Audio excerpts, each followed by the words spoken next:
Hello everyone, ఈ రోజుల్లో అందరూ కామన్గా ఫేస్ చేసే ప్రాబ్లం హెయిర్ ఫాల్ కదండి. ఇప్పుడు నేను చూపించబోయే పొడి ఒకసారి ట్రై చేయండి. మంచి రిజల్ట్ ఉంటుంది. హెయిర్కి స్కిన్కి చాలా మంచిదండి. రోజు భోజనం చేసేటప్పుడు ఒక స్పూన్ పొడి వేసుకుని 1 మంత్ పాటు ట్రై చేయండి. ఖచ్చితంగా మంచి రిజల్ట్ ఉంటుంది.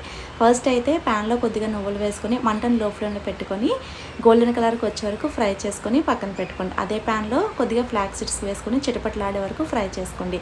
తర్వాత గుప్పుడు కరివేపాకు వేసుకొని కరివేపాకులో మాయిశ్చర్ పోయి క్రిస్పీగా అయ్యే వరకు ఫ్రై చేసుకోండి. ఇప్పుడు కొద్దిగా ఆయిల్ వేసుకొని శనగపప్పు, మినపప్పు, ధనియాలు, జీలకర్ర వేసుకొని ఇవి లైట్గా ఫ్రై అయిన తర్వాత మీరు తినే స్పైసీనెస్ బట్టి ఎండుమిర్చి కూడా యాడ్ చేసుకొని ఫ్రై చేసుకున్న తర్వాత వీటన్నిటిని పూర్తిగా ఇవన్నీ పూర్తిగా చల్లారిన తర్వాత ఒక్కొక్కటిగా మిక్సీలో వేసుకొని పల్సెస్ మోడ్లో గ్రైండ్ చేసుకోవాలండి. ఫ్లాక్స్ సీడ్స్ అలాగే నువ్వులు పల్సెస్ మోడ్లో గ్రైండ్ చేసుకుని పప్పులు మాత్రం నార్మల్ స్పీడ్లో బ్లెండ్ చేసుకున్న తర్వాత ఈ 3 పొడులు కలిసేటట్టు బాగా మిక్స్ చేసుకొని ఒక 8 జార్లు వేసుకున్నట్లయితే 1 మంత్ పాటు పాడవకుండా ఉంటుందండి. తప్పకుండా ట్రై చేయండి.